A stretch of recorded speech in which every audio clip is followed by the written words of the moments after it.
नमस्कार दोस्तों, स्वागत है आप सभी साथियों का एक स्मार्ट स्टडी पर। साथियों, आज है 3 जुलाई 2024 और आज एसएससी सीएचएसएल का पेपर था जिसके पहले शिफ्ट का पेपर हो चुका है। आज की इस क्लास में आज पहले शिफ्ट में पूछे गए क्वेश्चन आंसर को देखेंगे, 100% रियल और ऑथेंटिक क्वेश्चंस। तो जो साथी लोग आज पेपर देकर आए हैं वो तो मिला लीजिए, और जिनका पेपर अभी बाकी है साथियों, आप लोगों के लिए रामबाण क्लास है। तो चलिए शुरू करते हैं, देखते हैं क्वेश्चंस। साथियों बता दें, अभी सीएचएसएल में जीएस का क्वेश्चन इतना हार्ड पूछा जा रहा है कि बच्चे बता नहीं पा रहे हैं कि कौन से क्वेश्चंस थे। इससे आप आइडिया लगा सकते हैं कि क्वेश्चंस जो है वो कितने हार्ड आ रहे हैं जीएस के।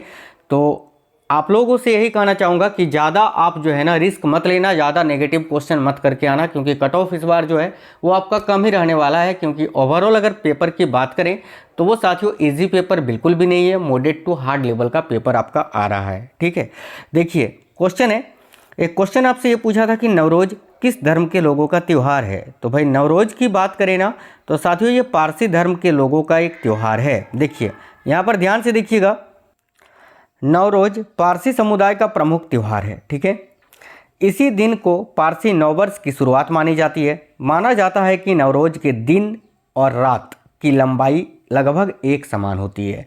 तो भाई ये धर्म पूछा था कि किस धर्म के लोग मनाते हैं, तो पारसी करेक्ट होता।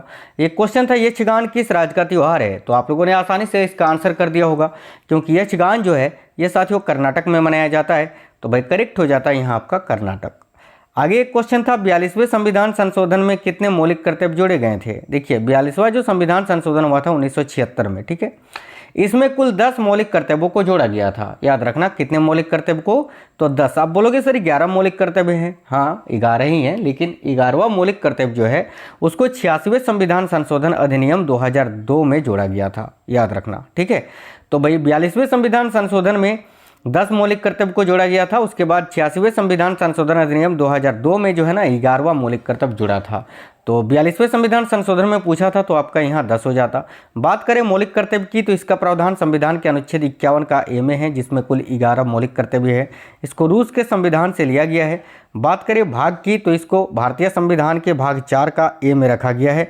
ये भी आप याद रखना। चलिए आगे देखिए, क्वेश्चन था विद्युत क्षेत्र की खोज कब की गई थी। तो भाई 1820 में की गई थी, माइकल फैराडे ने इसकी खोज की थी।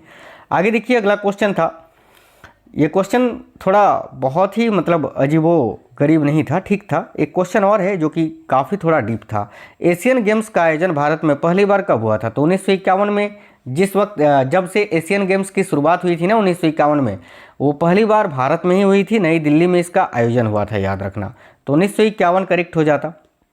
आगे देखिए क्वेश्चन था गदर पार्टी की स्थापना कब हुई थी। तो बात करें गदर पार्टी की ना तो साथियों गदर पार्टी की स्थापना हुई थी जुलाई 1913 में, और इसकी स्थापना सैन फ्रांसिस्को में हुई थी। और किसने की थी, तो लाला हरदयाल ने। ठीक है, लाला हरदयाल ने गदर पार्टी की स्थापना की थी 1913 में। याद रखना। एक क्वेश्चन था राष्ट्रमंडल खेल में पहला पदक किस भारतीय महिला रेसलर ने जीता था। तो इसका करेक्ट आंसर रूपा उन्नीकृष्णन आपका हो जाता। देखिए रूपा उन्नीकृष्णन की बात करें तो राष्ट्रमंडल खेलों में स्वर्ण पदक जीतने वाली पहली भारतीय महिला बनी, जिन्होंने देखिए कुआलालंपुर में CWG यानी कॉमनवेल्थ गेम्स 1998 में 50 मीटर राइफल प्रोन खिताब जीता था। याद रखना। आगे देखिए, भारत में पाई जाने वाली वह मिट्टी कौन सी है जो संपूर्ण भारत में 40% पाई जाती है। तो इसका करेक्ट आंसर आपका जलोढ़ मिट्टी हो जाता। और शायद किसी का कहना है सर ऐसा क्वेश्चन था कि भाई भारत में जो पुरानी जलोढ़ मिट्टी है, ठीक है, उत्तर भारत में जो पुरानी जलोढ़ मिट्टी है उसको किस नाम से जानते हैं। तो फिर आपका करेक्ट आंसर बांगर हो जाता। नई जलोढ़ मिट्टी को साथियों खादर के नाम से जानते हैं और पुरानी जलोढ़ मिट्टी को बांगर के। याद रखना, जलोढ़ मिट्टी को हम दोमट मिट्टी के नाम से भी जानते हैं, जो कि सबसे ज़्यादा जल सोखने वाली मिट्टी होती है।